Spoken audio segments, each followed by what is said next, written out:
Rennes a une certaine réputation en France. La rue de la Soif rayonne bien plus que le Stade Rennais, pour ce qui est de l'ambiance festive en tout cas.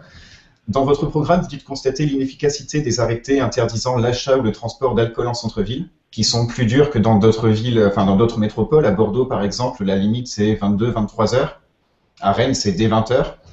Est-ce que ça veut dire que vous envisagez de revenir sur ces arrêtés et qu'est-ce que vous proposez à côté en termes de prévention pour les risques? Ouais. Alors ça, c'est une question qui est éminemment complexe. C'est-à-dire que on considère toujours que la jeunesse est un problème. Elle est un problème parce que elle est précarisée, il faut lui trouver du boulot. Elle est un problème parce que quand elle veut faire la fête, elle passe sa soirée à boire dans la rue et ça fait du bruit et ça laisse du verre le lendemain et ça fait des gens saouls qui traînent dans les rues. Nous, on dit stop, il faut inverser cette approche-là. Il faut au contraire considérer encore une fois la jeunesse comme une ressource pour ce qu'elle est, c'est-à-dire les adultes de demain.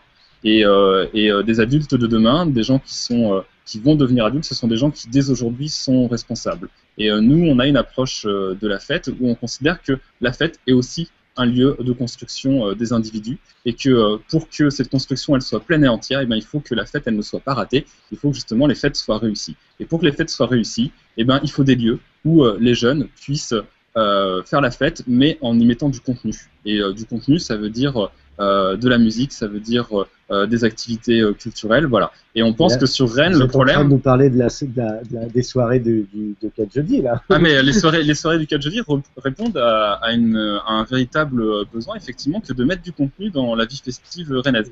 Moi, j'ai 30 ans. Quand j'ai commencé à sortir, quand j'étais au lycée vers 16-17 ans, il y avait 35 cafés-concerts dans le centre-ville de Rennes. Et quand j'allais dans les bars, je me souviens du mythique 1929, et ben, j'y allais pour écouter de la musique. Et finalement, la consommation d'alcool était quelque chose qui allait avec. Mais on n'allait pas rue Saint-Michel forcément juste pour boire. Et moi, aujourd'hui, quand je repasse sur la rue Saint-Michel, je constate qu'effectivement, elle a quand même perdu la scène culturelle rennaise n'est plus là, quoi. Et que donc, du coup, il faut aujourd'hui peut-être redéfinir des lieux. Je pense aux musiques actuelles, par exemple. Il n'y a aucun espace aujourd'hui sur Rennes à part la MJC Antipode et le Jardin Moderne où on peut aller écouter de la musique électronique, par exemple. Donc, la politique de jeunesse, elle doit être fortement associée à la politique culturelle, à la politique sportive. Il faut une politique vers la jeunesse qui soit transversale, encore une fois, et qui inonde l'ensemble des projets qui sont menés sur notre ville. La jeunesse aussi, elle a changé. Il y a des habitudes aussi, je pense à l'alcoolisme par exemple, où il y a aussi à travers, il n'y a pas que par exemple un désœuvrement ou le manque de musique dans les cafés et tout ça, il y a aussi un phénomène de société.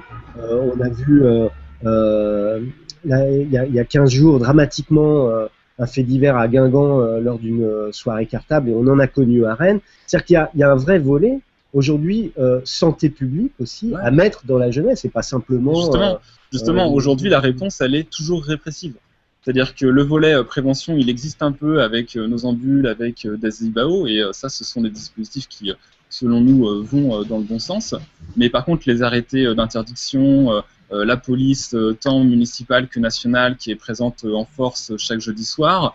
Moi j'ai vécu la préfète Malgorn qui nous envoyait les chars à eau avec les canons à eau rue Saint-Michel, ça n'a jamais rien résolu, c'est de l'argent public qui est dépensé en vain. Aujourd'hui il faut recréer des lieux festifs dans lesquels la jeunesse puisse se gérer aussi par elle-même avec encore une fois les associations de prévention. Il faut que la fête redevienne ce qu'elle est, c'est-à-dire quelque chose de positif. Et puis il faut effectivement ces politiques de prévention. Mais encore une fois, la jeunesse a changé, peut-être qu'elle a changé, mais elle est aussi dans une situation où elle se précarise.